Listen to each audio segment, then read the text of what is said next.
মধু মাসে প্রচণ্ড গরমে ফল পাকার ধুম পড়ে গেল। আমার বাবলুর বাগানেও কিছু আম গাছ আছে, সে আমগুলো পাকার ধুম পড়ে গেল। এগুলো মূলত আমি গাছের নিচ থেকে কুড়িয়েছি। এবছর আম পাড়তে হবে না, কারণ প্রচণ্ড গরম, রোদ, বৃষ্টি এর কারণে আমগুলো অনেক ক্ষতিগ্রস্ত হয়েছে।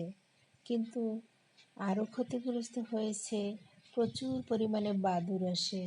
বাদুড়ে রাত্রে সে কিচিরমিচির খাওয়া দাওয়া করে, খুব খারাপ লাগে।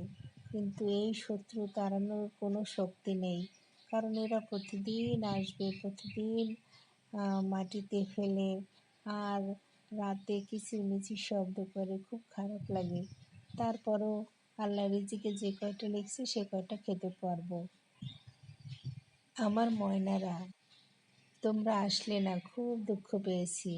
ময়নারা আসে না, কারণ তারা লেখাপড়ার বিজি, এজন্য তারা আসে না। ময়নাদের জন্য রেখেছিলাম যে ময়নারা এসে কিছু পেড়ে পেড়ে খাবে, কিন্তু তারা খাবে বাজারের কারবার দেওয়া আম। এই আম কীভাবে খাবে? খাও, তোমরা প্রচুর পরিমাণে কারবার দেওয়া আম খাও।